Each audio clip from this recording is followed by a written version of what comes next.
every year the Bass Nation Championship comes around and somebody from the grassroots program punches their ticket to the Bassmaster Classic, the Bassmaster Elite Series, and this year's no different.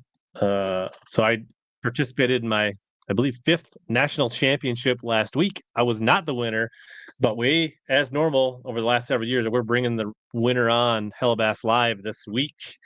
As always, presented by Arsenal Fishing and boosted by Powerhouse Lithium. Here we go tonight. And joining us is Bass Nation 2025 national champion, Bassmaster Classic qualifier, Nick Trim. How's that sound? It's got a ring to it. Sounds Yeah. awesome. I definitely got a ring to it.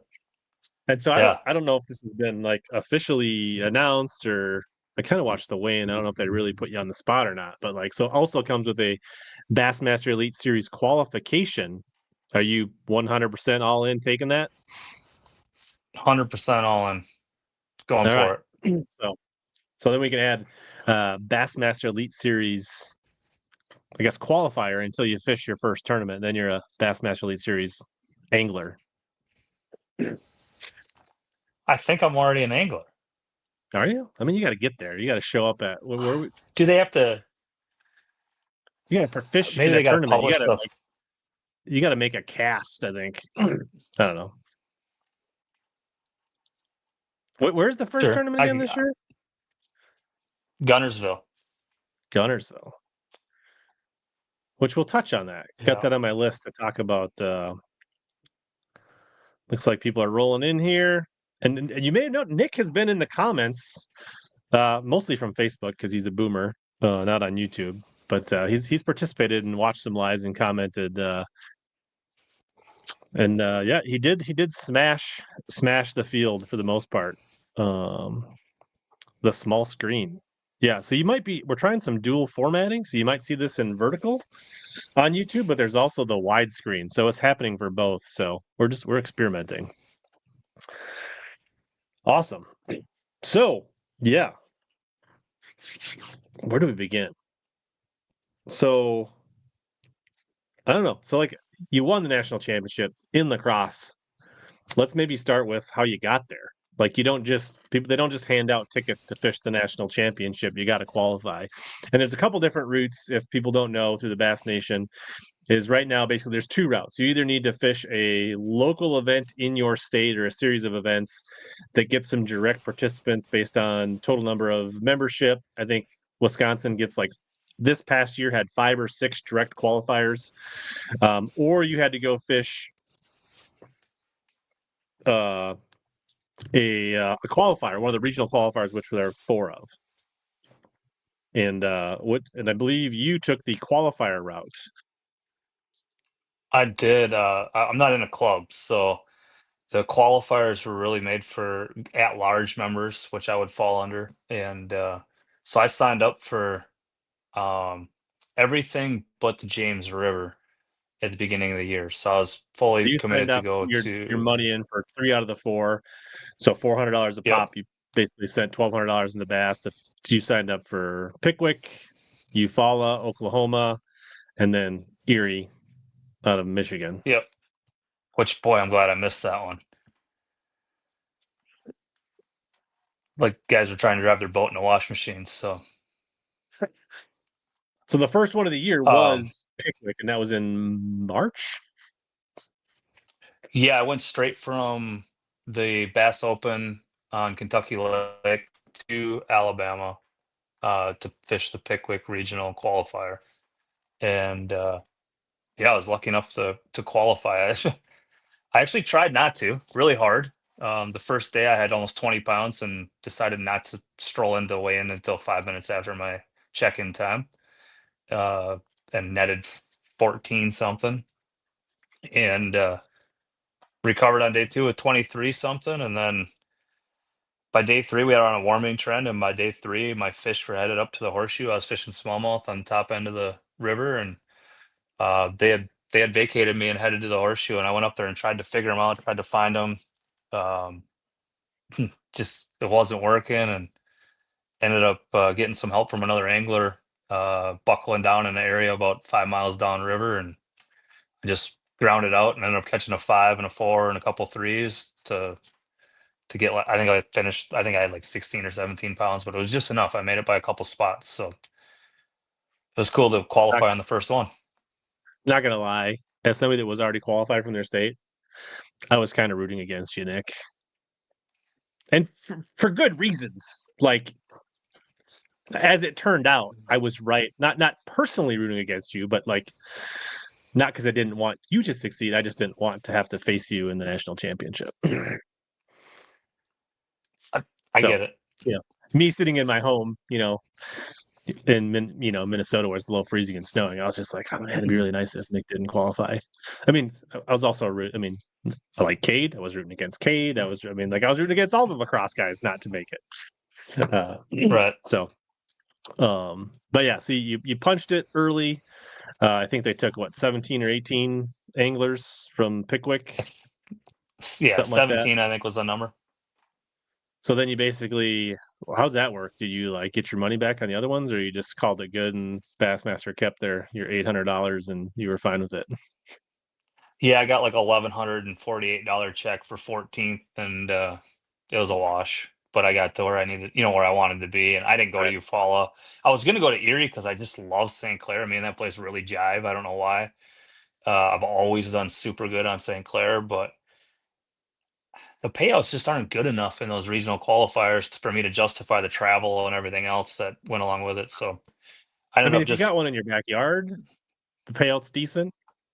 I mean, the payout's good enough, like if you're qualifying, but without the qualifier, yeah, it's not. I mean, it'll pay for your trip if you qualify, which is nice. But yeah, you're not making money if you're traveling unless you win it. So right. yeah, the horseshoe and the spillway from Pickwick is a little bit different than the spillway below the Black or on Alaska. Yeah, Not quite the a little same. chaotic You up think there. like, oh, we just roll up No. to the spillway. We'll just catch them. Like it's unbelievably complicated below the Wilson Dam there. Yeah, no doubt.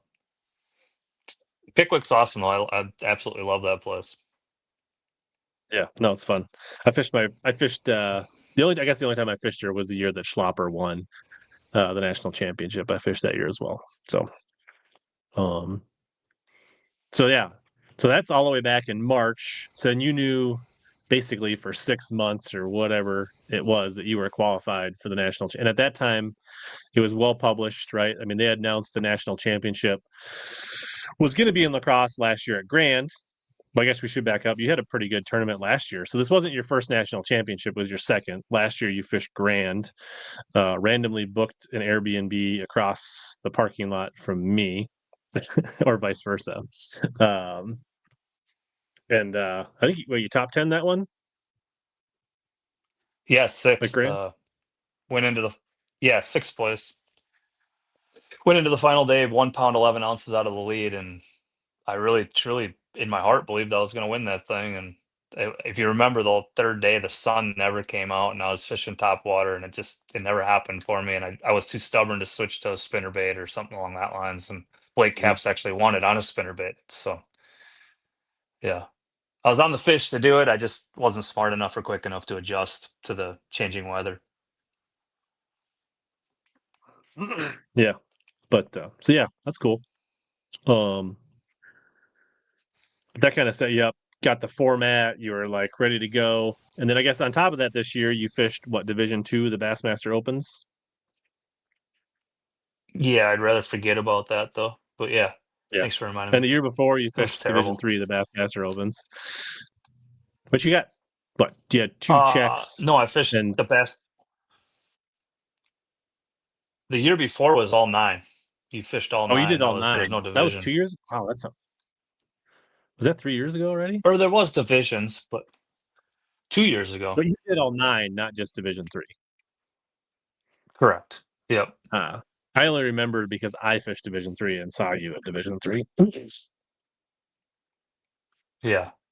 which Division 3 was actually I pretty good bombed for it. you. Yeah, I guess I cashed a check at Two and Lacrosse two out of and three. St. Clair, and I missed by 1 ounce at leech, and I weighed 4 fish on day 2. So that one bit. So Yeah, they did not announce the 2026 championship that I was aware of. I didn't hear anything. That's weird. They usually I do. think they announced it like the night before day 3 last year. It was a 3-day tournament, which is a 4-day tournament this year. Um, I guess the rumor I've heard is Hartwell, which the winner does not automatically get invited back anymore. So Will Davis screwed that up for everybody. Mm. That was one of the first things I asked, and he said no because I didn't see Blake there either. So Yeah. yeah, they don't want any more back-to-back winners, which somebody must have raised this thing. Kind of feel I can kind of see who's watching on vertical and who's watching on horizontal in the comments. But actually have more people watching on horizontal, I think. Anyways. um so did you do anything different this year once Pickwick happened? Or was it like, I mean, status quo until you got to the fall, knowing that you're, I mean, very experienced angler. You've been fishing pool 7-8 for, I don't know, a decade plus, seriously? I don't know. Like, what's your, maybe give us the history on as your hat, like you've been a local. Maybe zoom in so people can see your hat there. Uh, but like, how long have you been fishing seriously in the La Crosse area, 7 and 8, etc.?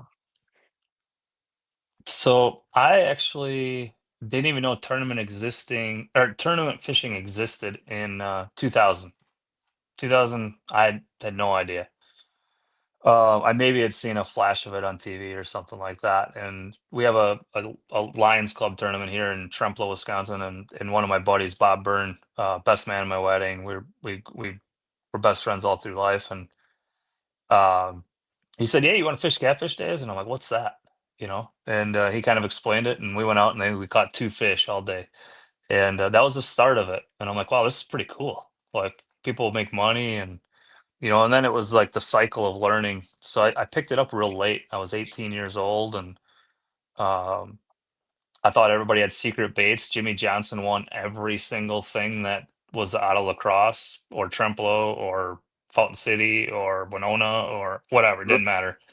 Um, and I'm like, well, he's got to have secret baits from somewhere. And then slowly, I started learning, and I donated a ton of money over the next 10 years, and got none in return. And then I think it was probably, well, I don't know, the plaque's probably back here somewhere. So you went from 2013.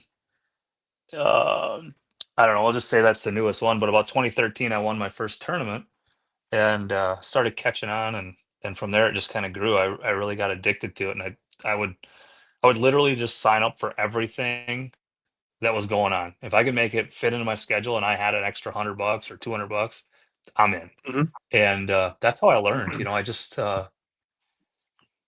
donated until it made sense, and I never had anybody to mentor me, so my learning curve was really slow, actually. I remember being on another podcast, and he was kind of talking about, about my progression, and it was slow, but it was because I didn't have anybody to jump in the boat with. I didn't have any buddies that fished. Um, Devin Tigan and me, I fished with him a lot, and we kind of figured it out on our own. And the only thing we could catch any fish on was a frog, so we were only good from June to September, and then anything outside of that, we were terrible. So Mhm. and then I met O'Keefe, and O'Keefe really taught me a lot. Really transformed my game from a frog fisherman to a really all around fisherman. I started falling in love with smallmouth and chasing those around, and then probably 5 years ago or so, 20, I think I won my first BFL in 2017, 2018, something like that. And I would say that's when it started clicking. Although I did win that on a frog, I started really getting into the smallmouth and enjoying that. And became a more polished fisherman, I guess. And from there, it just kind of escalated. And I felt like once I got a grasp on things, it just it was like a snowball. Um, but I've always been addicted to it. I love the competition. I think I'd do it if they didn't have money. If it was just they just gave out trophies, I'd still do it because I love Sure. the trophies. So, but yeah, that was my progression, and so 25 years of learning, and I'm finally able to do something with it. So it's good. Yes. I mean, you've been.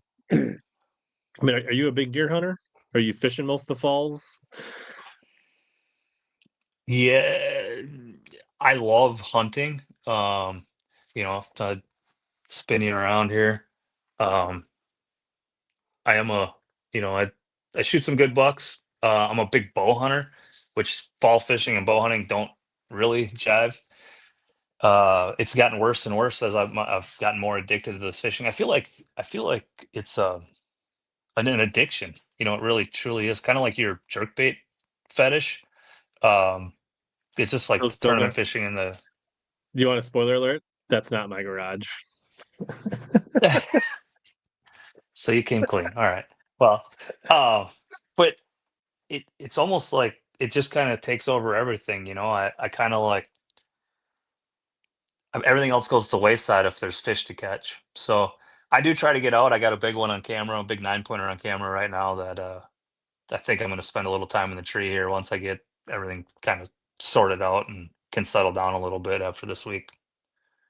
But I But do I do deer hunt. but you do fish in the fall, so like this wasn't like uncharted territory for you to be fishing in late October on the river.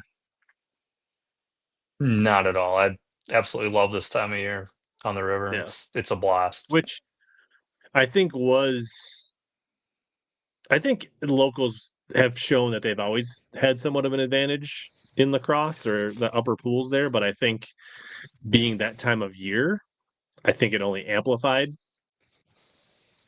the advantage.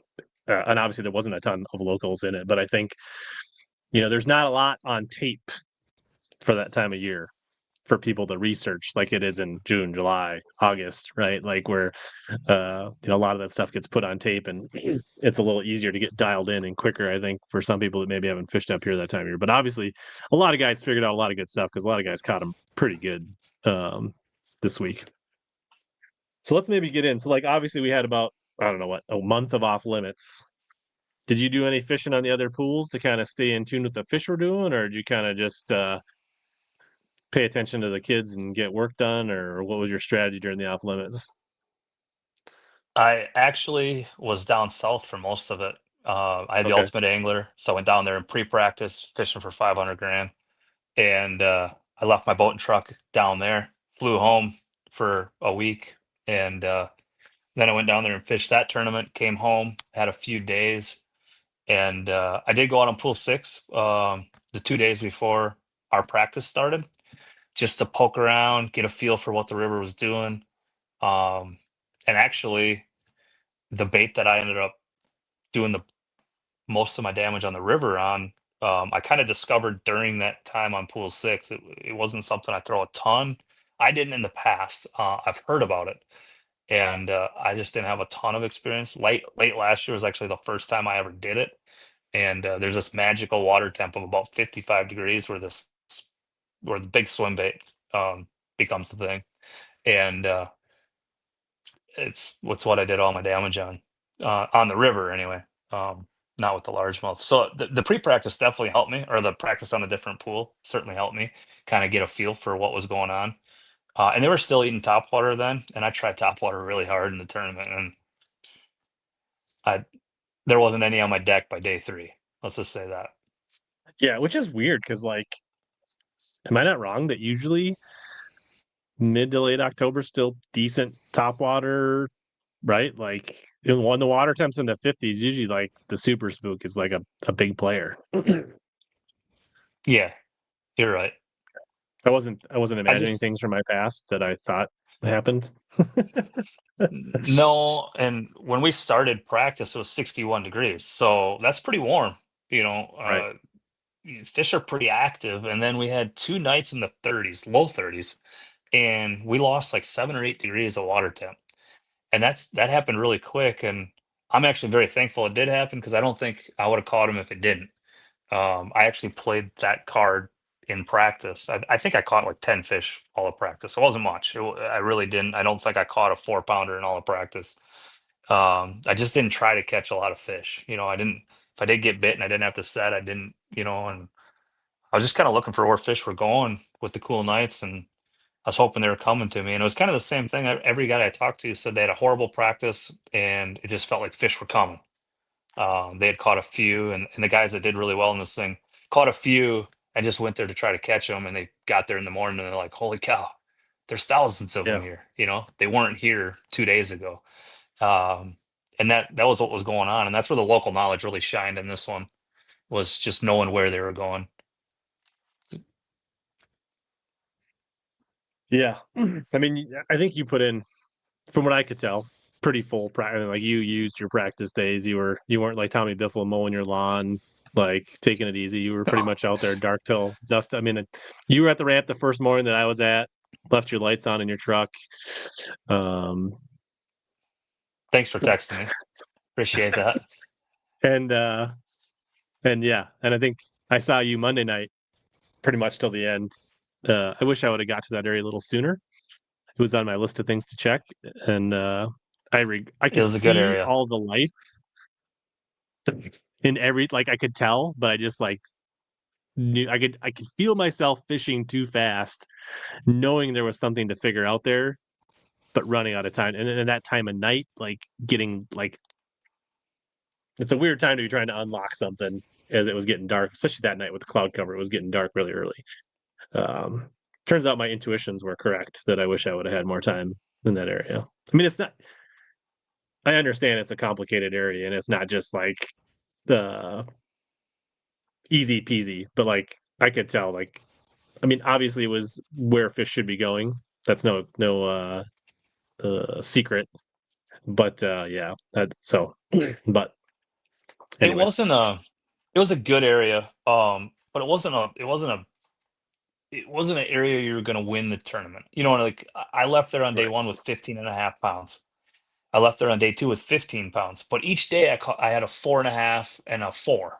Well, those two fish go a long ways. And I had another area where I caught two fish, a 4.5 and a high threes, like a 389 on day one, and then on day two I caught almost 5 and a 376 or something.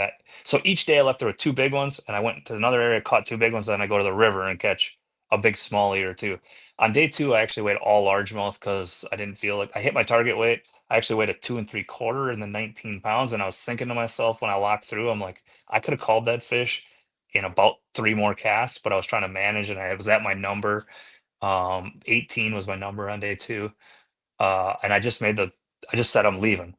Um, and I wish I would've did it differently because I went back the next day and that water got really dirty and most of them fish were gone. My co caught a 4.5 pounder off it, and I caught like 3 or 4 little ones, but Yeah. and day four I never caught a fish off it. So I should have called that 2 3/4, but I was really Yeah. trying to So manage let's maybe just fish. like let's back up a little bit. So like day one, I guess 250 boat field for the people that don't know.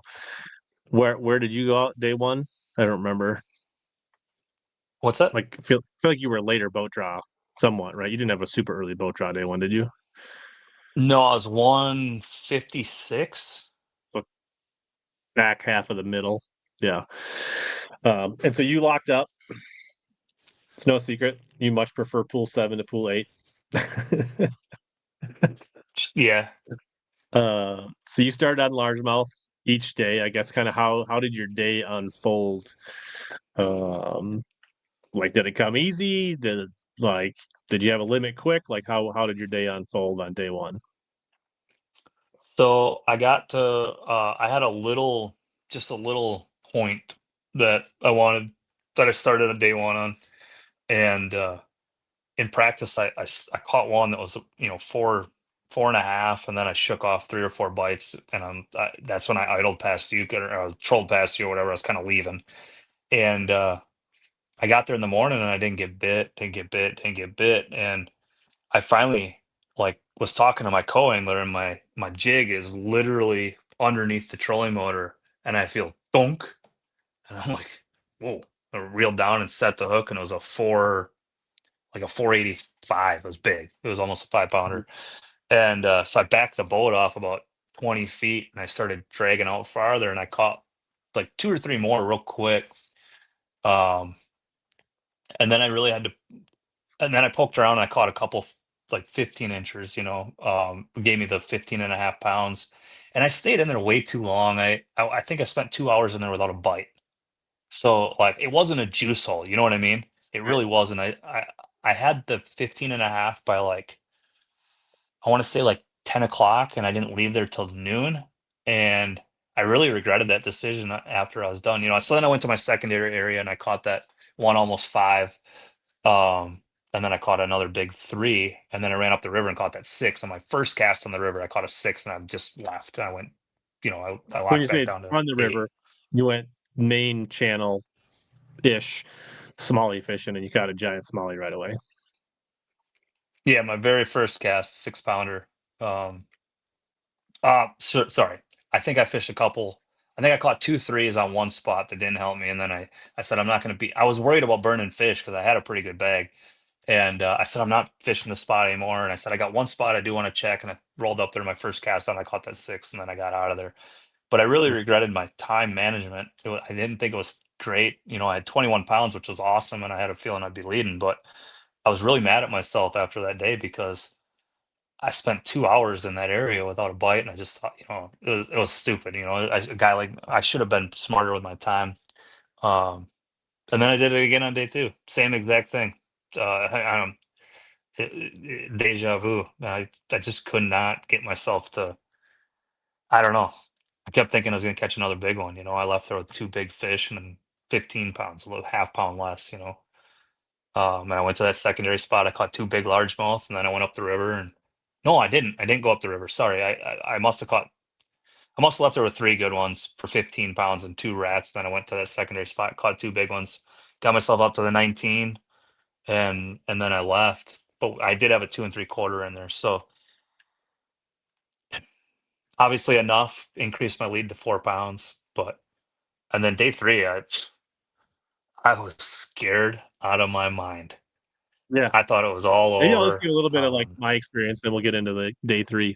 Uh, so yeah, like day one, I was pretty late. I was like 180 something, and so I just started heading up. I was gonna fish 8 in the morning because I had a long day. Figured like I also didn't know if I ran up there I'd even make the first lock. So, um, and so I fished. There was like a pretty like just obvious spot rolled up. Like Cole got a keeper, I got a keeper, and then I kind of rolled up into a lake and ate and caught another keeper pretty quick on a swim bait, like a 5-inch swim bait, and kind of dawdled around in there. My co got his second fish, and then he got his third fish, and but I did end up catching one like nice fish, and I probably stayed in there too long, kind of like you did. But I did get like a 3 1/4, 3.5, and then I had like two keepers, and then I think my co had like four keepers, and one pretty good one. Like he had like a 3+ pounder. Um, so we got two good fish out of there, and but then I like it was like by the time I got to the lock, it was probably 12:30, and I had three fish, and like one that you'd want to keep, like a 3 1/4, 3.5, and the other two were keepers. So I locked up and I tried one area, kind of like a scoping, a small area, and with the wind, it just wasn't happening. And then I kind of rolled into a place that I could throw a chatterbait, and I hammered like two back to back, like 3 1/4, 3.5s, and then got like another solid like river fish keeper, like strong two. Got rid of like one of those just barely keepers that was kind of skinny, and I was like, oh man, like I've survived. Like, I was like, I got whatever 13, 14 pounds, and like, okay, we can take a breath now, and we got a little time. So I ran around, tried some stuff, that I think there was some smallie stuff that was kind of a waning bite that I kind of found in practice because it never really turned up to anything in the tournament when I would check it.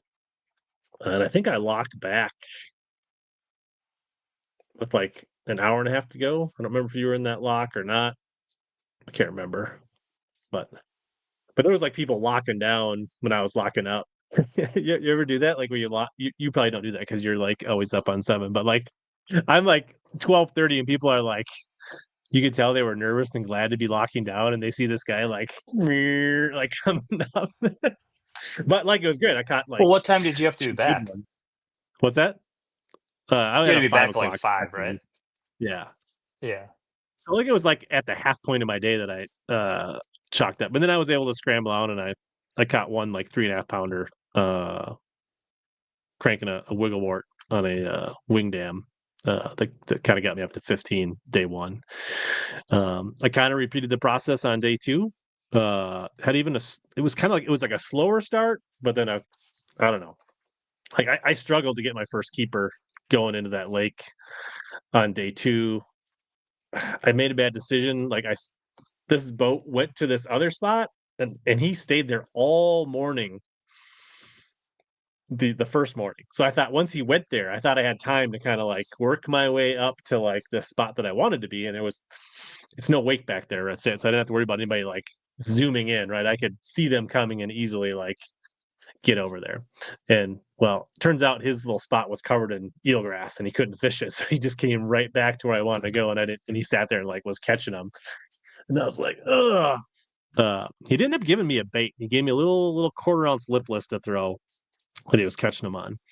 And yeah, I had like little braided treble hooks. He had it all spiced up, and I ended up catching 4 fish on it. I couldn't catch him up where he was, but I went to a little different area in the lake, and I ended up starting like catching fish. And I did sort through like dinks and little schwanks, whatever. Like my first keeper was like a 3.5, and then I got like another 3, and then I got some other keepers, and I was like, well, I needed like whatever. Like, and I think I caught one that was a lion burger too. Uh, and I was like, I got 4, maybe 5, but like only 2 that you'd want to keep. And so I rolled up to the lake and got another big one in that chatterbait spot. Caught one to get rid of the line burner. And then I ran some smallie stuff up there and I caught my kind of like kicker, my 3.5 pound smallie again up there. And so I had pretty much all my weight and I locked down with an hour ago and couldn't get another bite. So that was kind of my 15 pounds each day, which was like solid, but wasn't keeping pace with the big dog, but it was like keeping me in it, right? Let's see. Yeah, so we kind of talked about this a little bit, Gabe. Water temps in practice were like low 60s, right? That sound right? I had 61. Yeah, maybe even a little higher depending on where you were and time of day and that kind of stuff. But yeah, but by the time the tournament started, it was like 55 ish, depending. I mean, Yeah, probably the first day. Yeah, you're probably right. Yeah. yeah, but we were in the during the tournament 52 to 55, depending on the time of day, surface water, where you were, that kind of stuff. Yeah, so it should have been prime time chewing. Um, yeah, so Nick, you're leading by going into day 3. You're leading by I forget. 4 pounds on the head. Yeah, so 4 pounds, I had and I'm 40 in like even. 20th, and like I'm like 2 pounds out of top 10, and probably like 8 pounds behind you or something like that by that point. so we're all excited. We make the top 40 cut. We have GL. We have our meeting the night before. We're still pretty late. We find out we're doing a drive-through weigh-in, which is kind of cool for day 3. All the top 40 get our flights, and we all wake up driving to the ramp in the morning, and it's pretty obvious we ain't going anywhere anytime soon, just based on the fog that even at like 5 in the morning, you could tell like there's a pretty good chance we ain't leaving on time. Yeah, there was no doubt. There were spots. I probably had the longest drive. Um, just because I stayed, at my house, but there's there'd be a mile of clear and then there'd be like a mile of very foggy and I'm probably a mile or 2 off the water where I'm driving. I'm thinking, boy, the river's gonna be an absolute mess. And it was. Yeah, it was. I mean, you've obviously fished more river tournaments than I have, but like what was your guess? of like how long we were gonna be delayed. Just like I thought it'd burn off pretty quick. It was supposed to be a bluebird day, and I thought as soon as that sun even started getting up, I thought maybe a couple took 2 hours, 9:30, it would just burn it off, and we'd be good to go. And I never in a million years would have dreamt that it was going to take as long as it did. yeah, I we were think about at a like half an hour from not going. yeah, And we GL didn't said take off till 11. 11:11. What? If it would have went to 11:11, we were canceling the Right. day, We were and we took canceled. If it off would at have went more than 11. half the day. But like by 10:45 or 10:40 or 10:30, 10:40, it was obvious that we were gonna go. They were just kind of Mhm. like trying to let it like evaporate. But like another half an hour past that, it probably would have gotten called. Uh but yeah, I think it's Yeah. kind of funny. It's like careful what you wish for because I'm sure like in practice in the first day of the tournament, everybody was complaining about how freaking windy it was and how bad it sucked. Well, if we'd had that wind, we wouldn't have had that fog, right? The reason we had that fog is because we had almost zero wind on day 3. Yeah. So And 29 was there? degrees didn't help. I mean, at that point, like in your position, you're like, go ahead and cancel it. Right? Like, I mean, if you're in the top 3, you're probably like, yeah, I don't think it's safe. We should probably just let's go to the nut bush and get some breakfast, guys. Like, let's Yeah, and I I was mean, you in always even want to more go of a unique. fishing, but like calculated wise, if you're leading and you got a sound lead, you take one day of the tournament, that definitely doesn't hurt you. No. And the fact that I couldn't catch any fish on pool 8, well, I didn't think I could. It turns out I could. I didn't know that, and I knew I had to lock. And with a 4-hour day, when you waste half hour running around and 45 minutes in the locks, doesn't leave you a lot of time to fish. Yeah. If Um, things don't go your and way, you don't have a lot of time to adjust. yeah, it was going to be quick decisions, and they had to be spot on, or I was in trouble. And if any barges were coming, we were. I was anybody who went up was done, over. So a lot of stars had to align, and I gambled and I went, you know, and it 5 of us just barely went up. panned out. Yep. And then we were going to be back at 2:30, and guess who didn't make it on time? You We Oh, all yeah, agreed in the lock that we were going to meet there at 2:30, yeah. and I roll up at 2:32, and the doors are closed, and I'm like, this might I might have just did myself in. I'm literally like losing my mind. And this nice gal comes up and she says, I'm going to get you through. It'll be about 10 minutes. I just got to get these guys out and I'll fill it back up and get you through. We were waiting for you. I'm like, yeah, no, I'd push it, and so dumb. Uh, but Yeah, lo and so behold, we all got back. 5 people roll up, short day. One guy evidently caught him real quick. He locked back at like 1:30 or something like that. Um, With 19 yeah, pounds, right? 17 or 18, like, yeah, solid Yeah. bang. Um, and, yeah, I had a choice to, like, do I grind it out in pool 8, which I had some fish, and maximize my time, but or do I go up knowing that, like, I need to make up ground, and the first 2 days, pretty much all my biggest fish came out of pool 7. So I was like, I don't have it's probably not as safe a bet, but like my chance of like catching a good bag quickly probably was better up there. But then I also was like, you know what? I don't know if anybody else made it from that other hole I was in. I might have had it to myself. So I was like, I don't know. And they should have been coming, right? So it's like they could have showed up and I could have blasted them there. And I decided to go up to 7 and it, I only weighed, I don't know. I fished way too slow my first area, caught 2 okay fish, and a line burner. And then I started running river stuff and filled my limit. And I actually felt at the time pretty good about putting a limit together of like solid keepers, thinking on a short day, not everybody might smash them. What And was they did. so maybe Yeah, we'll go get to that part. But like, so like, how did your day 3 unfold? Short day. I mean, we I did get through the lock about as fast as you could possibly get through going up, which was nice. yeah. Uh, excuse me. Bless you.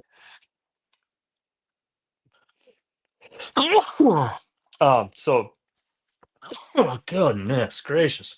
All right, so I got up there and I went to the same point that I started the first 2 days on, and lo and behold, there's a local sitting on it.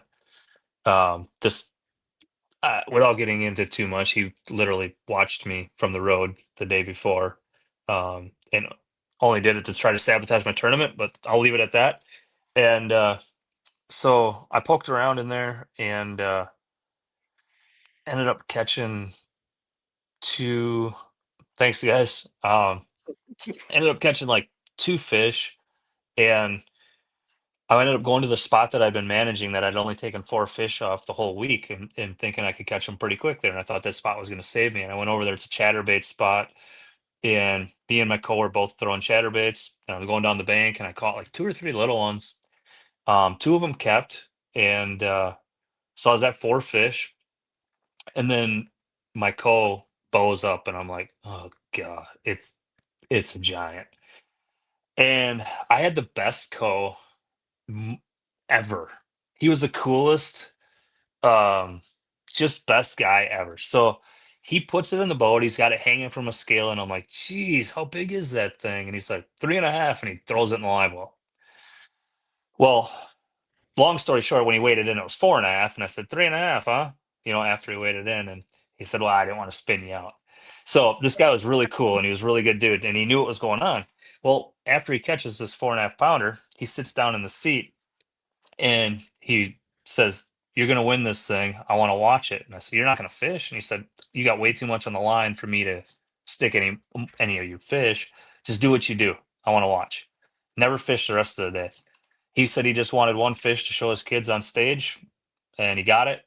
And it was way better than the one he thought he was going to get. So he was stoked. And so then I ended up running to the river, and I ran 3 spots real quick. And I think I caught 2 fish, called once. Um, Put me at like 15 and a half. So I was feeling okay. I was like, well, I survived. And then I locked down to pool 8 after you guys. So about Barely. 240 to 245 probably. I'm in the lock, get So out of a there. 3:10 check-in, and takes about 10 minutes to get to the ramp and checked in from the lock. Yeah, so 255, I hit the West Channel Wing Dam. I'm beating Literally, tail or down. I literally missed the cut where the buoys normally are, and I what was left of it, and hit the West Channel Wing Dam. Rip an ear on my prop, and wasn't that day 2 that you hit the wing dam? no, that was day 2 that I hit the West Channel Wing Dams. Okay, so I made it on day 3. Sorry, I can't keep it all straight. But I made it through there on day 3, and everybody's piled up on the bottom closing dam of that West Channel. So I'm like, well, if they're up there, they got to be on the next one down. So I just peeled past everybody. I idle past everybody because they're all fishing, and I run down to the next dam down. I go to the tip of it, and my first cast, I catch just under 3, and it took me to my 16.9. I literally had all 3 trebles, mouth pinned shut, couldn't get the thing unhooked, it's bleeding all over, and I'm like, "Oh my, it's gonna die. Like, is it even worth it?" Well, it was, because I called like a 2 pounder, um, and I got it unhooked, did my call, went straight to weigh in from there, and that was my day. I weighed 16.9, and I lost a pound and a quarter, I think, on my overall lead. So I was leading by 3 pounds and 13 ounces at the end of, or 2 pounds and 13 ounces. 2 pounds 13. Yes. For there was some guys that struggled and some guys that didn't catch limits, but like for the most part, people smoked them in that short They period. smashed them. I could not believe the weights. Hey, I give was me two like, minutes. yeah, I'll be right back. oh, yeah, I was like, maybe with my like 11 pounds, I could somehow like stay where I was short day. And people absolutely crushed them. And I don't know if it was just fish showing up on people's spots or if they ran into a bunch of release fish because there had been 2 days of release fish and people just fished close, and there was just release fish piling up. But like, man, I mean, there was some have-nots, but there was a lot more haves than have-nots on day 3 with that short day, and a lot of that damage was done in pool 8. I think one of the 5 guys that locked up really cracked him. That was the Noah Winslow guy, I think, and maybe 2. Um, the West Coast guy caught him pretty good up in pool 7. Can't think of his name. Was finished in. Those guys caught him up there, but a lot of the damage was down in pool 8 for sure. Welcome back. Yeah. So I was speculating on how crazy the fish were. Oh. I think your laptop speaker's on now. Your laptop speaker's on now instead of your headphones.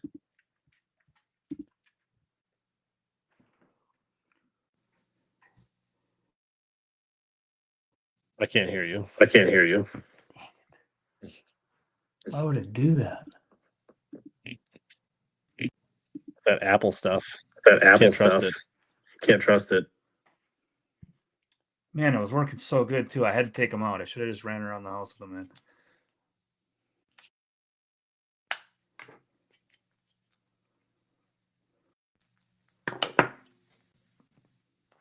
Am I back? I'm getting that.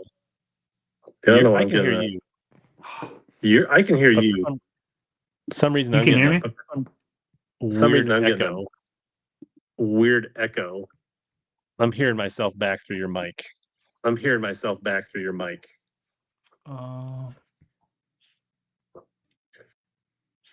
apologize. I screwed this up.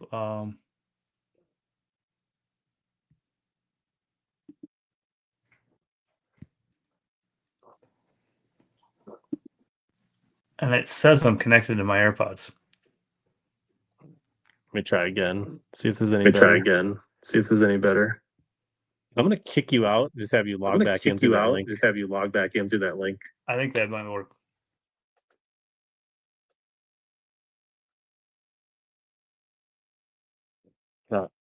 We'll see if that works. Yeah, I could hear the same echo coming back through mine. It was weird.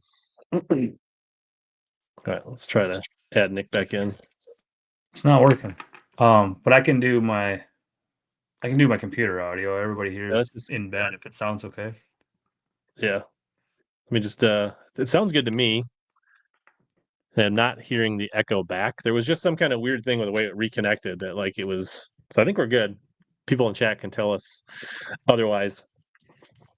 But yeah, what we're doing now is working great. Yeah, there's just some kind of weird deal there. We'll keep it rolling. Yeah, so day 3, guys smashed them. What do you think? Was it just fish just kept showing up and they had more time down there? Do you think people were fishing close to the ramp and all those release fish from day 1 started eating all over the place? Or what do you think? A mix of all those things? I just think that fish were coming, and guys were figuring out where they could get bit, and where they were getting bit was places that fish were coming, and they just had more fish coming, and because it wasn't the whole field that smashed them, it was just certain guys, but I think those guys were on the right areas, and a lot of the guys that smashed them were. Well, I guess one guy went up with us, but most of them were on pool 8. So they had a lot more time than us. Noah Winslow, he was the guy that I think went back early. And then who was the other guy from California that was fishing next to you? I feel like he had a good day 3. He's like a well-known guy. I can't think of his name. I'd have to look at the results. Yeah, just a second. The other, I'm just gonna get his name. It was Kyle Grover. Yes, I feel like Kyle caught him pretty good on day 3 as well. So him and Noah Winslow caught them up on pool 7, whereas most of the people that really caught them were on pool 8.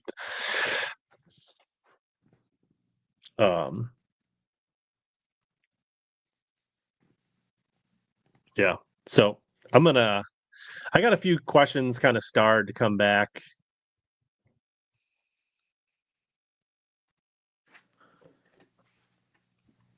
I'm back to that. So yeah, we come in,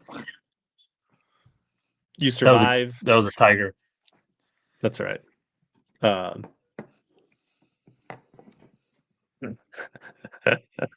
First time for everything. So I fall to 26. My 11 pounds end up being trash on day 3. And went from a $2,000 check to a $1,000 check. Got to head home, see the family. That was the end of my season.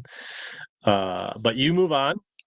A little bit of cut, but it kind of bunched up a little bit behind you after day 3. There was 3-ish guys that I think had legitimate shot. Like if you brought in 15 pounds or less, the door was kind of wide open. That's kind of how I saw it.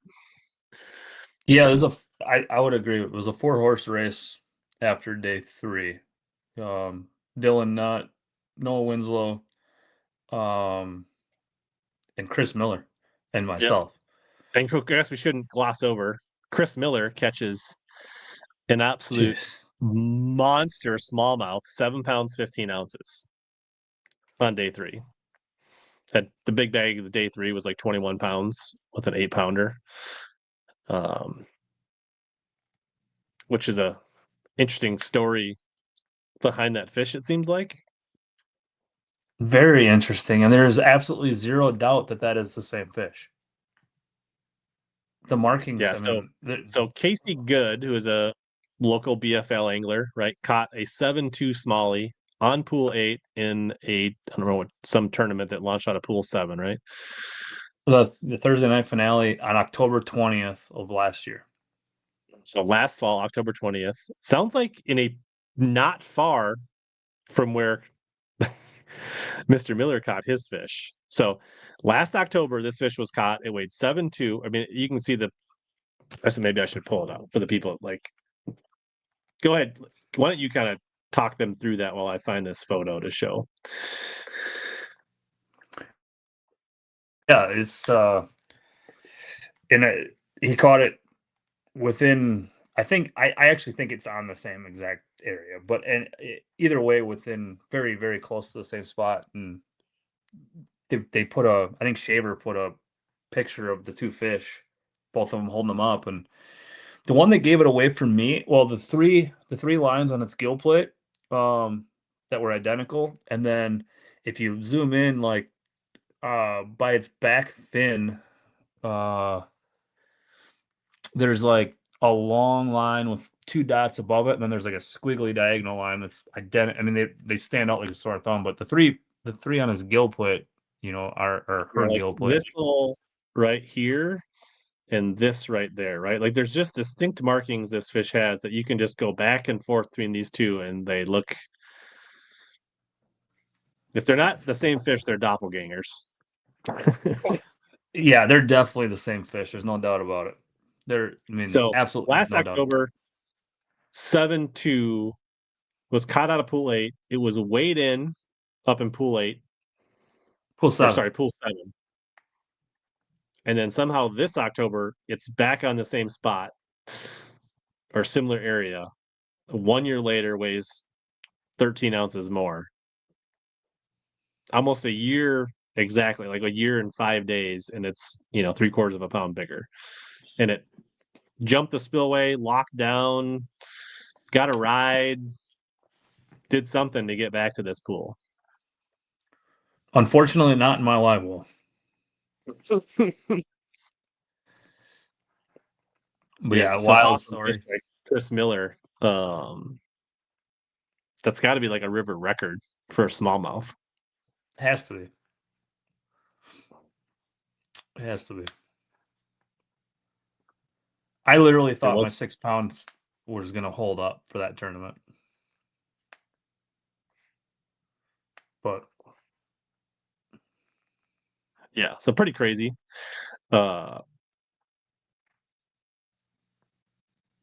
So yeah, so he catches a big fish, puts himself back in the race. I mean, he had like 2 solid 16-pound days, and then he kind of had the big bag and kind of put himself in position.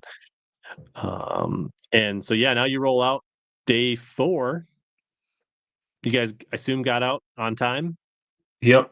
Top 10, top 11, I guess, with the co-angler. And how did things go on day 4? So day Smooth 4 walk. actually locked, ran the same program, got to my point, nobody was there, and I never got bit. Then I'm like, oh, here we go. You know, your brain, your mind starts going, and I worked my way kind of over. I caught him in a different little intricacy of that place on day 2. So I worked my way over there and never got bit. Or no, I caught a 2.4 on the way over there, just 2.25. And I fished it, didn't catch any more. And then I had an intricacy on the other side. So I worked over there, never caught a fish. And it's like 2 hours in at this point. I got one fish for 2 pounds and 4 ounces. And I was working my way out and I'm still flipping the cast again, hammer jig, and dragging it back to the boat, slow, out deep, up shallow, in the milfoil or the coontail, and nothing's grabbing a hold. I had a couple that I missed that kind of like felt like almost bluegills, even the 2.25 did. So I started wondering if I was just throwing the wrong bait. Things started. I'm not the quickest learner, but I can slowly figure it out. Most guys would have switched baits way before I did. And as I'm working my way out of this area, I grabbed a jerk bait and Edo Shiner, so a little bit bigger than the Vision 110, and I threw it out there, and I made 3 or 4 jerks on it, and it loads up. And I could tell it was big, and I thought it was gonna be a pike. And when they're that cold, they don't really jump or do anything. But I got one glimpse of it, and I'm like, oh my god, my heart stopped. It was big, largemouth, and that's the one you see on Bass Track that when I scooped it, I was holding it like a football, and or on sorry, on Bassmaster photos or whatever, and the gallery, yeah. And I put it on the scale, and it leveled out at 4.98. And at that point, I kind of realized like that was the one bite that I needed to seal this thing. So I only had 2 fish for 7.25, but I had a 5-pounder, and I realized I've been doing this long enough. I realized the implications of a 5-pounder in that situation. I really just had to go catch 3 decent fish, and this thing was over. And so I said, I'm not putting the jerkbait down the rest of this morning. And I worked my way around, and it wasn't but another 20 yards, and I caught a 4-pounder on that jerkbait. And then I caught a couple of the high 2s, and I think I had 17 pounds. Short, pretty quick there, about 3 hours into the day, maybe 3.5. Which and I means said, I'm not now guys 2, 3, or 4 got to catch 20 plus. correct. So I Right. didn't know I had enough. I knew there was a chance I had enough, but I wasn't content. And you're not And safe, but you're like they have to catch them now, right? Like you're not it's not put away, but like they have to catch them now to like yeah. yeah.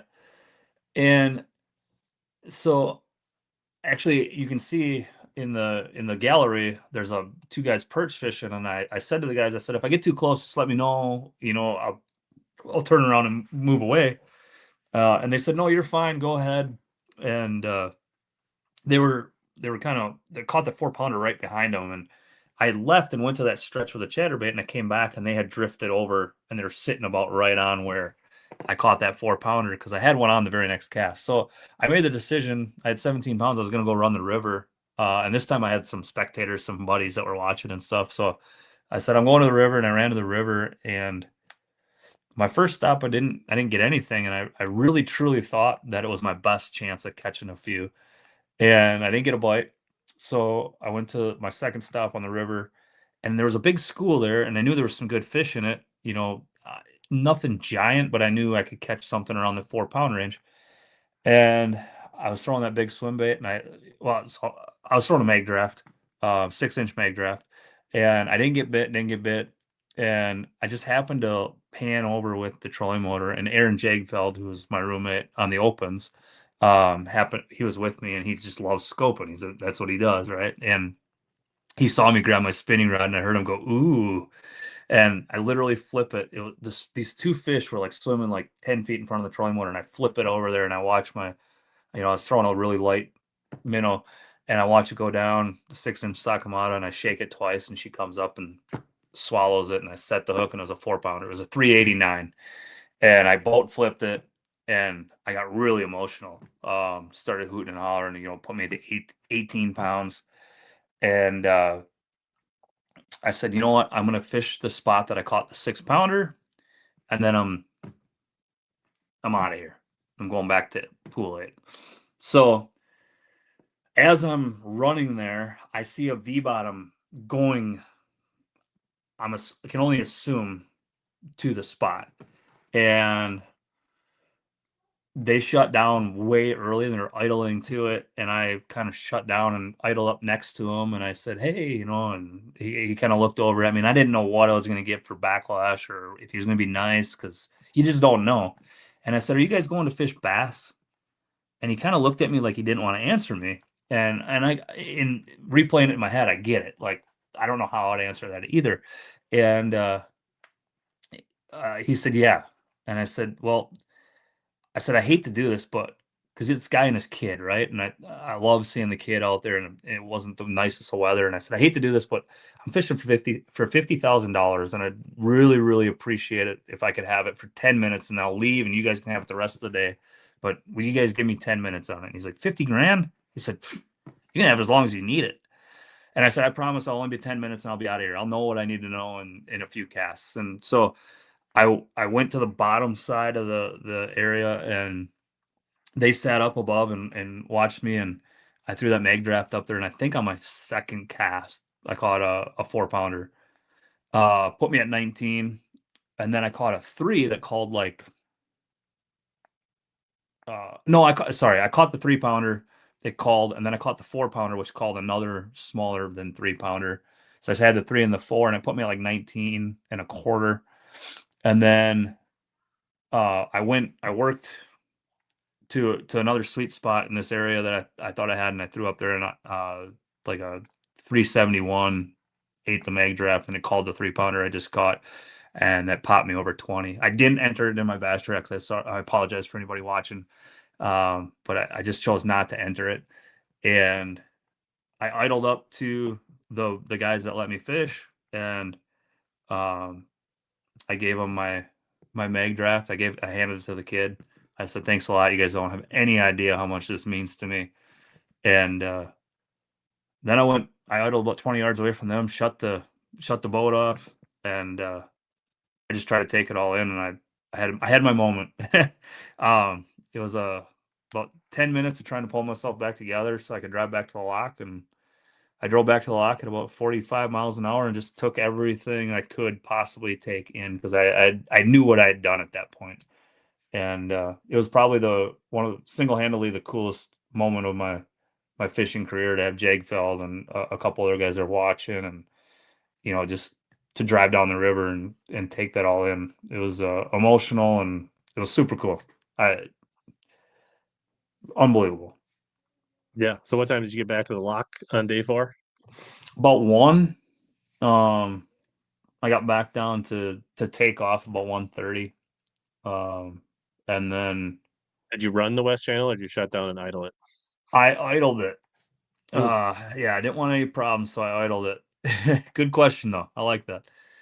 And then I tried fishing that dam that I caught that, 2 and whatever, that the one below the one everybody was fishing. I fished it for like 15, 20 minutes, and I just couldn't focus. I couldn't think. And I just idled in and threw my buoy in the net an hour before check-in and put it on the trailer and waited. I knew my family was almost there, so I just hung out with them and just tried to share everything and take everything in, and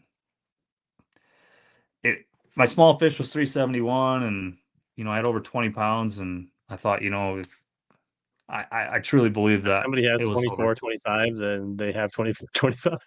Yeah, then they deserve it. So I just had a real hard time with just getting everything together. So I was like, I'm just gonna go in. I'm done. And it was a pretty cool day. So yeah, not a lot. I mean, was there any chatter at the tanks with other guys? Like any suspense for you going to There the was like? Yeah, I'm glad you asked that. It was super exciting. And I want to replay the weigh-in because I want to see if you can hear me yell. But when we all get back, we all talk back there. Our boats are all parked next to each other and the top 10, and we're talking. And Dylan Nutt says he has, 1690 on his scale, and Chris Miller says he has 18, and Winslow, I don't remember what he said, but he said he didn't get him that great. And so I knew I had it won, but that wasn't the suspense part. The suspense part was really cool in the end. Dylan Nutt was just about in tears because he wanted to make a classic so dang bad. And Chris Miller said he had 18, and Dylan Nutt did the math, and he's like, well, there's no way I'm in the top three because I only have 1690 on the scale. Well, Chris Miller actually big-eyed his fish and only weighed, 17 something. And all week long, the scale had been giving us a little bit of weight over what we Mhm. had.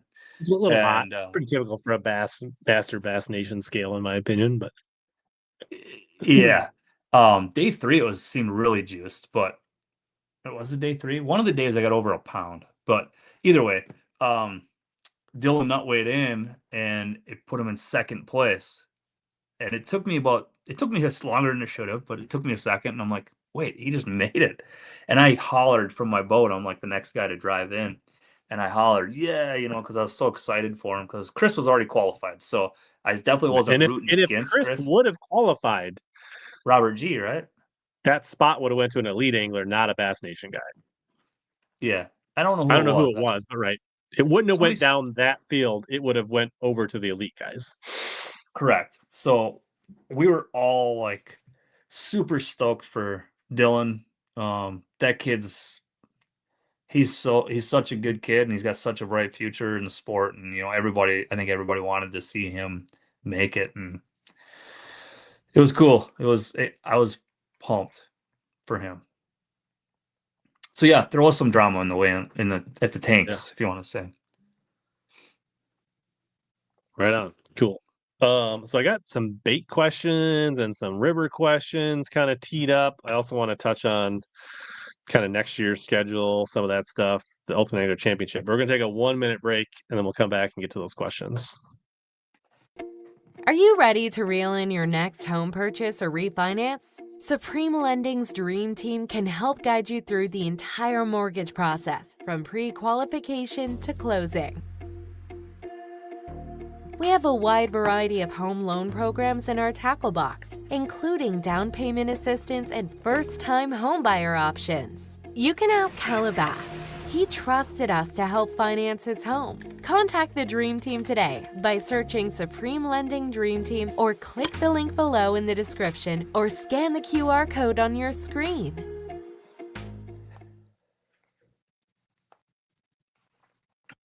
All right, we're back. Shout out to the Dream Team. All right, we're back. Shout out to the Dream Team for supporting the show. Oh, it's doing it again.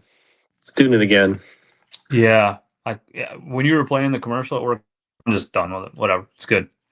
We're gonna have to boot you again and have you come back in, I think. I should be good now, right? Maybe no. All right. I'm not hearing myself. I should be good. All I right. put them away. It's kids and their toys. Just can't stop.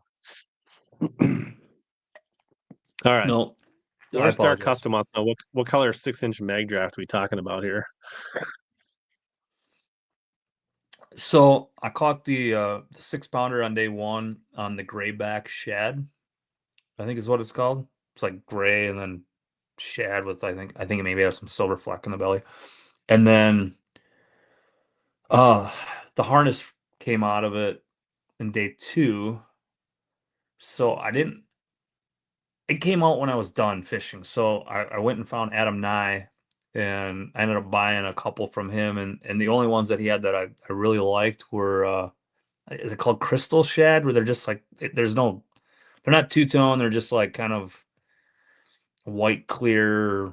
Mhm. They're not bone, but they're like almost like a You weren't throwing the translucent. bright bone, you were throwing a more natural shad.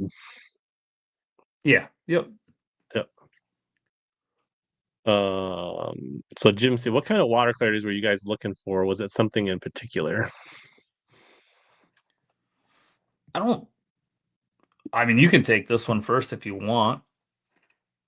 Yeah, I wasn't really looking. I mean, obviously, there was some stuff. Okay, like the one day I was out on the lake and the south wind, like the north end of the lake was completely trashed, like mud.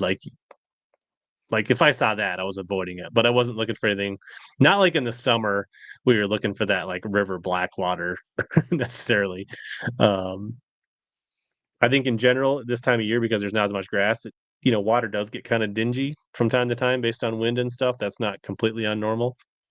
I think, yeah, and I guess this kind of leads into this, right? The fish, I mean, I guess they want a winner, right? There's only so many places on the river that they want a winner, right? So they're looking for a little bit of depth, a little bit of stability, uh, food, right? And so there's certain places they're migrating to, and I think, um, if you were playing this tournament right, you were trying to figure out either get them there or get them on the way to those areas. 100%. Yeah. Stable water is the biggest thing for these fish in the winter because it's the river. So, somewhere where they have access to deep water, and somewhere where they're not susceptible to current, coming to an extreme at any point during the winter, because they get really lethargic here soon, and I don't think they like to be They might be susceptible to susceptible to getting washed away. but they're not susceptible to current. Yeah. Hopefully we don't have any ice this year. That'd be great. So the cooling, and I think the warm. So if you don't live up here, we had a long summer. Like fall did not come. I mean, I want to say like 2 weekends before the off limits, we were still dealing with upper 80-degree weather and like water temps in the 70s on the right upper 60s, low 70s, like 2 weeks before the cutoff.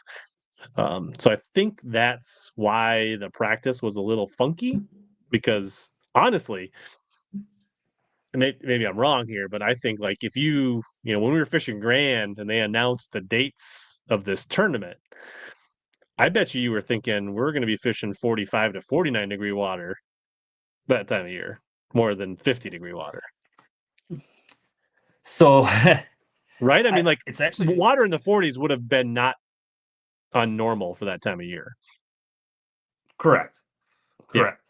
Yeah. And I got really scared the night before the tournament because I started questioning everything I did and everything that was going on, and I started looking back through my phone at pictures from end of October over the years, and every picture I found was not in wintering holes, and I'm like, I'm a week early. Everything I just did this last 3 days was a week early. But luckily, like I said, we got the cold weather, and it actually all the areas I was in, all the pictures I had on my phone were like November 6th, 7th, 8th, something like that, like early November. So it worked out, but I still don't think I've landed on the masses of them. I think I was a week early on my research. And I just had it. I told myself so many times over the year of what was going to happen. I believed it. I didn't actually dig into my phone and look until the night before the tournament. And I'm like, oh, I might have screwed this up. I mean, yeah, the fish weren't there, but more were coming every day, even if it wasn't like, even if they weren't loaded, there was fresh fish filtering to those areas. Yep. I don't know. This is probably better. How far do you think fish move on the river to get to these areas? Well, in Casey Good and Chris Miller's scenario, about 7-8 miles. I'm kidding. That's very unique, but I think fish move. I think they go a long ways. I truly do, because several they're a everywhere few in the miles summer to a and they. couple miles. Like at least there's for sure fish that are going at least 5 miles. I agree, because yeah, they're everywhere in the summer, right? You catch them all up and down the river, but then somehow by like now, they're only in a few key areas, especially the river fish. They're all congregated on just a few areas. So I think they move a long ways. I mean, unless I'm missing a bunch of them when I'm out there fishing this time of year, those areas are maybe 5, 6 miles apart. So they got to go at least 2.5 miles to get to either one. So I do think they move Question. a ways. Josh says, this time of year, do you feel like largemouth get going later in the day, or do you still see an early morning bite when the water cools down? So I would normally had we not just fished this tournament, I would say that they get going better when the sun gets up. However, last week my bite was dead from 10 to noon both days that I stayed there that long. I had pretty much everything I had to catch by 10. So unless I was just picking off what was there, what was fresh, and that's why I had picked it clean. I find that hard to believe that I could catch them all. I just don't feel like that ever happens. But um, normally I would say that they like a little warmth in the water, the sun to get high, and even if it's a half or a 1 degree temperature change in the water, they get more active. I think that's a lot to a fish. So hopefully that helps. Hopefully that answers it. But Let's see here. Taylor, guy that fishes down probably more like 10, 11.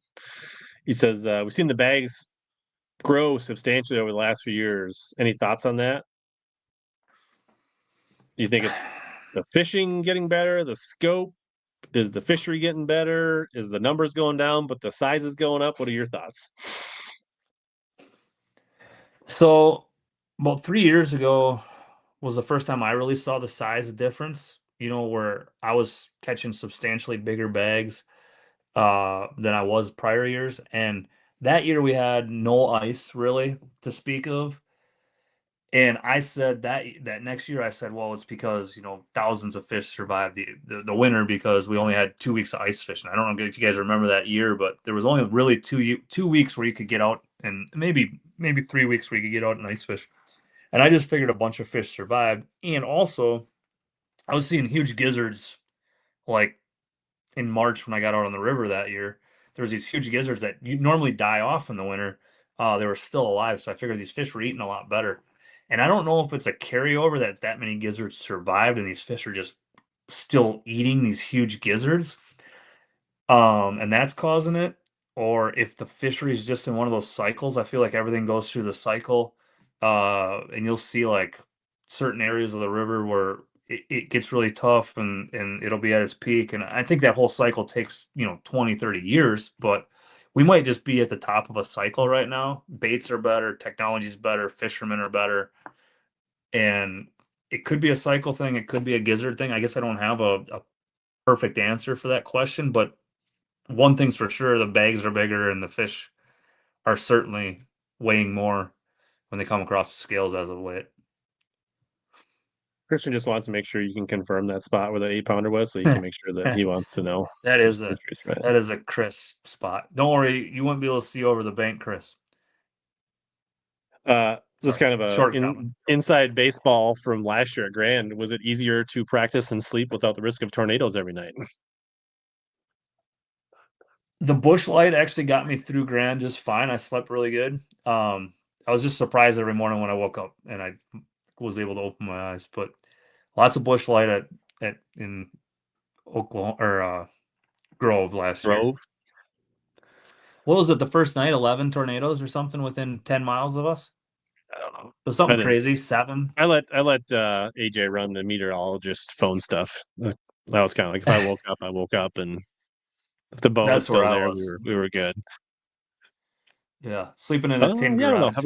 Have we kind of we've not had any mega floods in the spring that could probably contribute a little bit. right? Kind of normal high water, not like abnormal high water, which is probably good. That helps probably. I mean, I'm sure some of them older fish might be susceptible for super raging springs. I don't know, but Yeah. so I guess here's kind of a real question for you, Nick. Like, are you ready for the elites? Are you excited? Are you like just being I don't know, like your opens have, I mean, and it's not easy. Like I'm not gonna say I killed him in the opens either, but like you haven't exactly tore down the opens and now you're going to the elites. What's your mind frame with that being said? So, and I actually had a fairly decent year 2 years ago on the opens when I Mhm. fished 8 of the 9, and I was just a sales rep at that time, and I could shut it off. This year I was a sales manager for the entire year, and I found a real hard time balancing work and and fishing. So this year with work, I decided to take a step down January 31st to a sales rep where I can just turn it off when I'm on the road. I couldn't before because I had 8 sales reps that were dependent on me, and I had to take phone calls and this, that, and the other thing.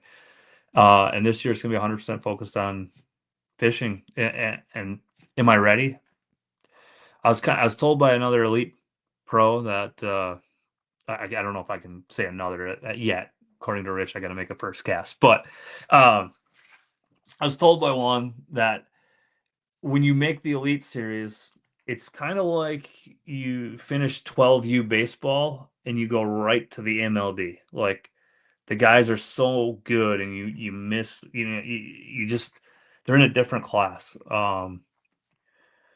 So am I ready? I'm as ready as I'm gonna be, and I'm gonna go in with the mindset that I'm supposed to be there because I'm there, and I'm gonna do the best I can with what I got and see where see where we end up. I'm super excited.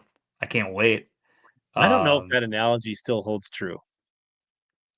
5-10 years ago, that might have been, I I don't know. Like I think the caliber, I mean, like top to bottom, sure. And it's getting better every year.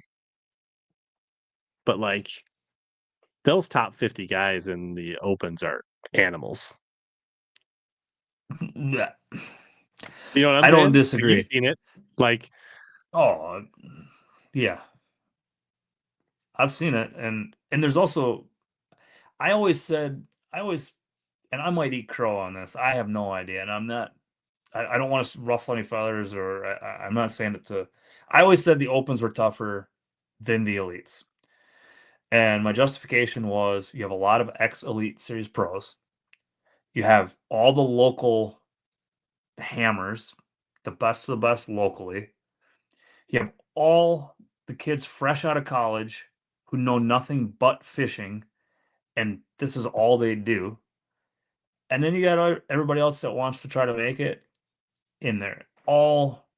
Like all in a pool, and you got 225, 250 guys, which no matter anytime you put that many people on the water, spots are just going to get found, and winning bags aren't going to be left to one angler to use, and fish management's going to be key. And so like I feel like I always felt like the opens were a little bit more of a grinder than the elites. Now I never fished the uh-huh, elites, so I have zero right.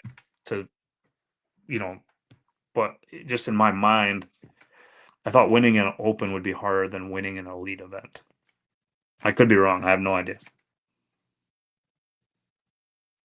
Yeah. It'll be interesting for sure. You got 2 years to figure it out Yeah, when there's a I'll draw. do my best. So, um,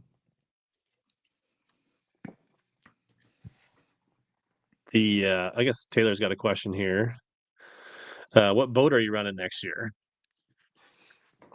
So I won with winning the nation championship. I do have access to a brand new, or I don't know if it's brand new. I shouldn't even say brand new. I have access to a Ranger 520R that I can use all year, and it's fully rigged, but I can put whatever I want on it.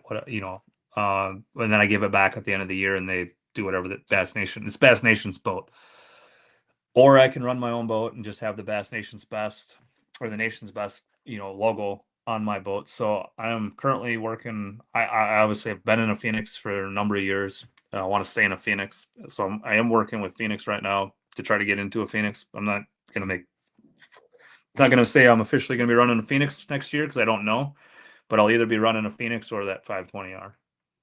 So they give you basically a 1-year lease on a boat as part of the winner's package. So you got 50,000 Yep. cash. You get the 1-year lease. You get the elite berth. You get the classic berth. You get the classic trophy over your left head. You get the big trophy on your left. I guess we should show that off. So here's your classic entry. Right? This guy's pretty cool. Yep. Super stoked. And then this was the Brian Kirchhoff trophy. Yep. Which is super cool. Yeah. Anything else? This is what I fish for, honestly. Yeah. Did they pay your 10,000 for the? Yes. Okay, so they're going to pay. They also waive the 10,000 entry fee or membership whatever fee to the elites for 1 year. So there's no guarantee. Yeah, I don't know if it's going to be 10,000 this year. So there could be some adjustments. Yeah, there's talks that the anglers might be voting to increase it, but whatever it ends up being, the nation will pay it for me.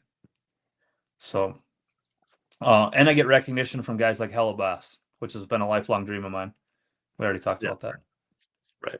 I mean, I followed you on Instagram, so that's a big win. MJ, this is not financial advice, but he says you should run the Ranger and beat it like a rented mule. It's probably a little too early, but pick up any new sponsors. It's only been, you should have like 10, 20 new sponsors. That was like 5 days ago that you won. Yeah, that's the easy part of this gig, right? So I literally can't get off the phone. Like I've just been beating the phone. I'm trying to work right now, and I do work. Believe it or not, I know all you guys like to pick on me and say I don't, but I do have a job. So in between appointments and work and everything, I've been on the phone, and I've really been just the last what have I had? I've had really 3 days to focus on this, and I've been working with my current sponsors, figuring out what our plans are for next year, and trying to decide like where I'm at. What do I have for sponsors going with me? I got most of that hashed out. Mercury's the only one that I'm still. Michelle was off for a couple days, whatever. Anyway, I'm still waiting to hear back from her, and then I can finalize most of that stuff. And then it's going to be kind of try to figure out who I'm going to go after for a title sponsor, ask about a title sponsor. I don't have a title sponsor, so if there's anybody listening to this that knows somebody, has somebody, owns whatever, I'm all ears. But I got to figure it all out, and maybe I go out like Brian knew, and the middle of my jersey's blank. My first couple events seemed to work for him, so who knows? We'll see. But it's hectic, and it's cutthroat, and a lot of budgets are already spent, and so we'll see where this goes. But I'm actively trying right now, and I don't know what a guy could come up with, or I don't even know what's realistic. But I did pretty good on the opens, so like as far as financially from sponsors, so I would think that would increase some going to the big stage. But I'm also going to lose some sponsors like River Valley, because they're just them being on a national stage isn't super beneficial, but me fishing locally obviously was for them, because they're just a lacrosse based company, West Salem based. So what are you laughing at? Somebody said something. This is good right here. This is the question of the night from MJ. Says your hat brim is pretty flat. Are you good on the scope, or is this stolen valor? So this is my, I guess, Nick O'Keefe tribute. There's no scope involved. I'm not super good on the scope. I'll be the first to admit it. Although people will say I am. Corey Brandt was staying at my house for this thing, and Do you want to tell everybody I Are was we a talking, scoper? are we talking May perspective mode or regular forward mode? In perspective mode, I'll take on the best of the best. I'm not scared of that. Okay, I am good on the scope, just not good in forward. I can catch them. I weighed a few fish, at least one fish every day, I think, of the tournament on scope, or maybe 3 of the 4 days. And So, yeah, scoping on the river is not. yeah, give us the washed up easy. local. Well, since we're talking about your hat, but your flat brim is stolen valor. You're not a scoper. But what is the story behind the washed up local hat? I have no idea. So when I won the regional qualifier here last fall, I was on a website looking at hats, stupid hats, and I added this Bush Light hat to my cart, and then I came across this guy, and I'm like, you know what? That'd be a cool hat to wear for that regional qualifier because I am a local and I'm getting old and I don't know how much I got left in the tank. So I just bought it and wore it for that tournament, and it drew a lot of attention. So I thought, well, for any local big tournament, I'm gonna wear this hat, and it's been with me since. You can see I smashed it, sat on it. It's not near as nice as it was, but still got lucky. So I'm gonna keep wearing it. Maybe I should get a washed up YouTuber hat. Start wearing to the tournaments. Washed up YouTuber visor, maybe content. Washed up TikToker. I don't know. We'll work on it. You know a guy that could edit videos for a guy like me? So I don't think I can learn that art. It's super easy. Super fun too. It's the best. 10 out of 10 recommend. No ambition to do that. I barely have ambition to do it. Yeah, but you're getting paid for it. I'm not. Yeah.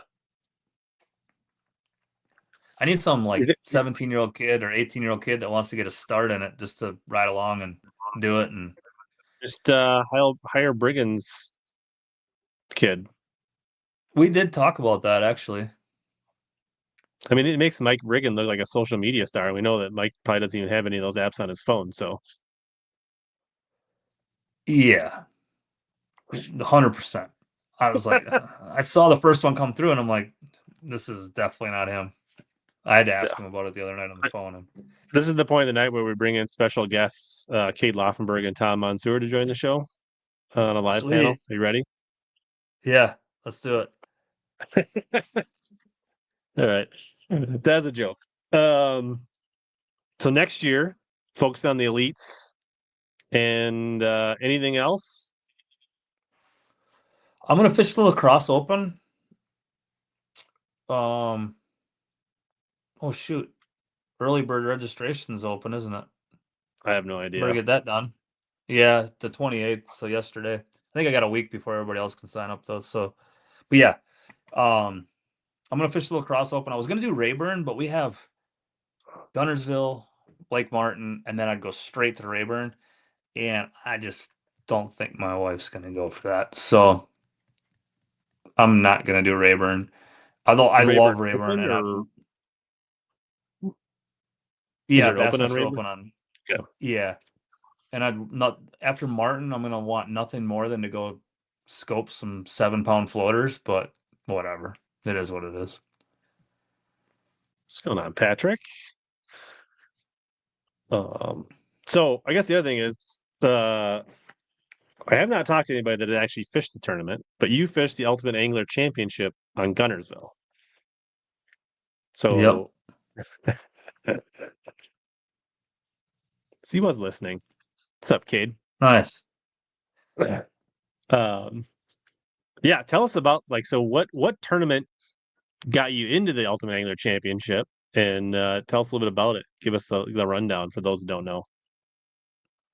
So I'm not 100% positive what tournament got me in. I had a lot of near misses. Grand Lake last year. Actually, the first tournament was I paid on my way to St. Clair. And after St. Clair, I took 22nd, and Alex Redwine took 29th, and he showed up on the list. And I'm like, what happened? Well, then I was told I didn't pay, so I went back and looked, and yeah, my credit card never got charged. So I paid then after St. Clair, and it was So just easy so like, back then so because basically you had to pay $500 to join as a membership. And then basically there yep, was a laundry list of opens and qualifiers and ABTs and things like that. That if you were the highest finisher, you basically got your ticket into this $500,000 championship, $2 million purse event on Gunnersville. In a nutshell. yep, exactly, yep. And a lot of guys didn't believe it was ever going to happen. They thought it was fluff and that it was Scam. never going to happen. Yeah. So yeah, it was a scam. So a lot of guys didn't pay their $500. So it was really easy in the beginning to really get qualified, and then it started gaining traction, and they didn't market it real well. But I think it There's gained some a ton of traction gatekeeping when it amongst the actually anglers. happened. They weren't talking about it because if the more they talked about it, the more people would sign up. The more right, like so, it's a little bit of Yeah, um, pretty much. But yeah. I think it gained a lot of traction now because it actually happened, and they saw the payout, and the field was 183 boats of just. I mean, it was just a stacked, like the most stacked field. It was a really great idea, awesome idea, and I hope it continues to go because they took the NPFL, they took MLF, and they took Bassmaster, and they just made this 185 of the best. You know, from college to washed up locals to the And older there's dudes, some right? It was, BFL anglers in it. There was like guys that won the Vexus tournament were in it. The ABT guy. I mean, yeah, it was like yeah. So I think my name was actually attached to a BFL or something that I don't even know. I didn't question it. I don't even know if it was a qualifying tournament, but I made the list, so I went and fished it like anybody would, and it was an awesome tournament. Like it went so smooth. Mark Davis is the best tournament director that there ever was. I would have to say I officially qualified for next year's already. So with the national championship, so I can't wait. I did ask Lori Waller when I was picking up my check from it if we were doing it next year, and she said a 110%. So I'm excited for that. Yeah, the state of Alabama did throw in a $1 lot. million Actually, bucks, every something dime like they, that. yeah, it was like $1 million. So, but if you do the math, they only need like 2,580 people to pay the $500 for a shot to win or a shot to fish it. And I can only think that they would be able to get 3,000 people once this thing gains traction, so it would keep going. I did hear there was other states that were interested in hosting it besides Alabama. But it was a cool event, super cool event. I don't want to, well, I guess I can talk as much as I want about Gunnersville. Gunnersville's hands down the best fishery in the country. I firmly believe that. It was the first time I'd ever been there. I went down and pre-practiced. And for a river guy, if you fish the Mississippi River and you like it, you would absolutely fall in love with Gunnersville. It's just like the river on steroids. I mean, it's just grass everywhere and mats everywhere, and you go grab a 1 3/4 ounce. Oh God, bangers on. You go grab a 1 3/4 ounce weight and any kind of cricket and throw it through the mat and just hang on because they're big. And I had a good first day, and then I blew it on day 2, which was hard to take, but I had some pressure that kind of tore up my starting area, and then I got more bites on day 2 than I did on day 1. The size went down. Did you hang on for a But check? I did. I still got a check. I finished 85th out of the most stacked field I've ever fished against, So I did hang on for a check. The top 100 got $1,000. Top 50 got 5,000.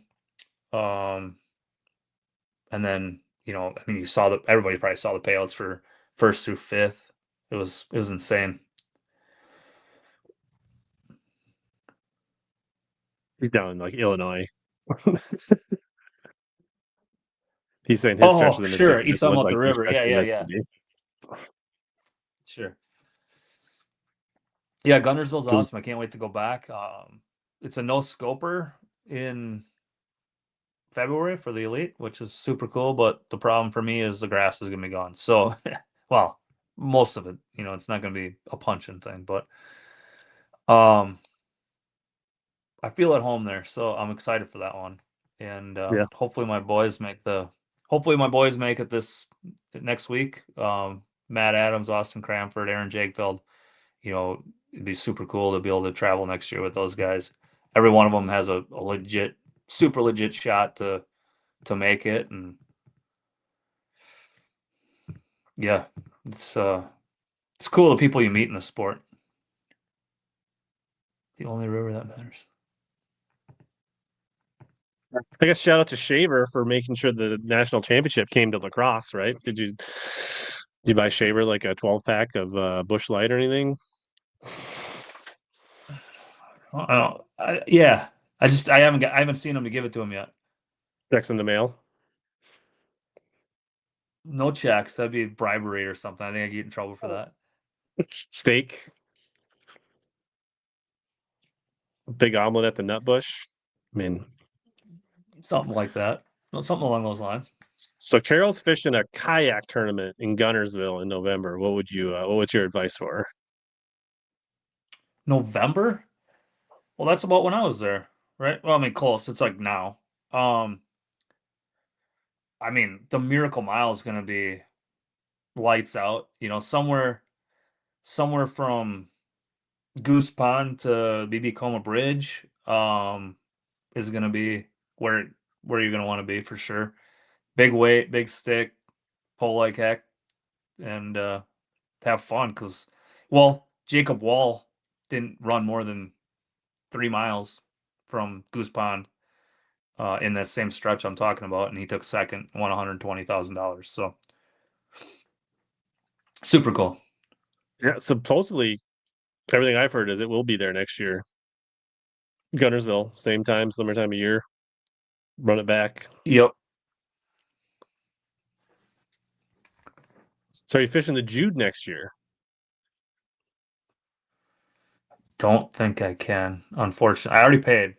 I signed me and Devin up, and then this happened, and I told Devin, I'm pretty sure practice for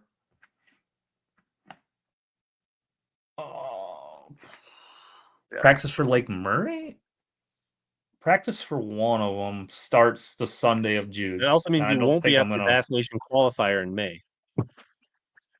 I can't fish it. I asked. Elite Series anglers are not allowed to fish Bass Nation events now?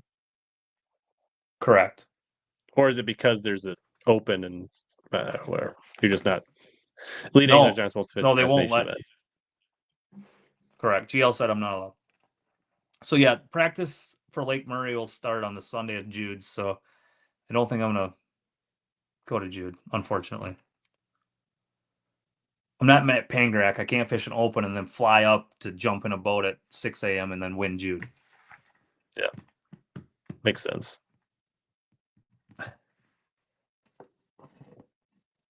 Well, it's a good thing my wife will be at home with the kids. Send her flowers.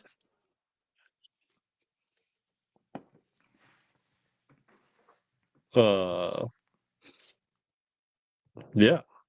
I don't know. Any other questions for Nick while we got him? I want to mention that so Omnia, a couple days left to use my October code. And I have bad news is that this is the last month of 15% off with my Omnia code. And after this, it's going to be a 10% code. So if you've been thinking about getting a Dobbins rod or a reel or some bigger ticket stuff, you might want to use the October code because that'll be the last 15% code. I did see they do have 20% off baby jacks. If anybody needs to grab those, that's a pretty good deal. And I will say that I have noticed they are starting to trickle in some of the inventory from Thorn Brothers. Seen some hide up stuff, Jackal. So some of that JDM stuff is showing up. So there's more inventory than there has been at Omnia in a while. So if you want to check out, the 50% code is good for Tackle Frogs. So all right. Small plug for Omnia there. Since I'm thinking about a title sponsor, do you think HellaBass across the side of the Phoenix would look great? I mean, or Ranger, Probably whatever look great, but I don't have the budget. So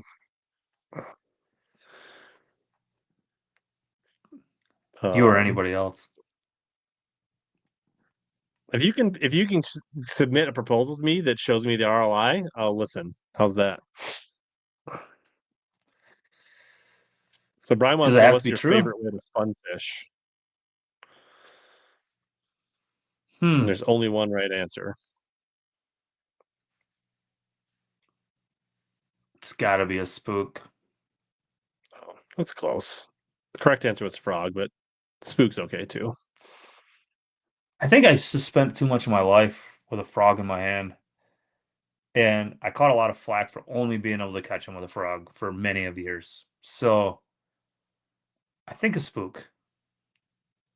Or a frog. Are you like, one of the two? what's your go-to walking topwater?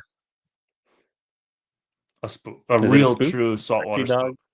Mhm. You like the big super saltwater super spook? Yep. What's your go-to frog? Spro. Bro. Do you say walking bait from June to September? June till October. Well, probably May, middle of May, end of May till October. I'll have 2 spooks on my deck at all times in 2 different colors, and a lot of times there are only 2 rods I use.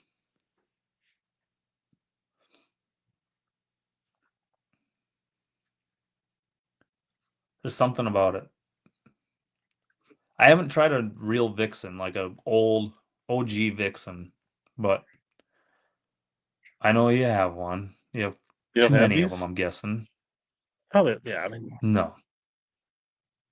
Is that custom painted? no.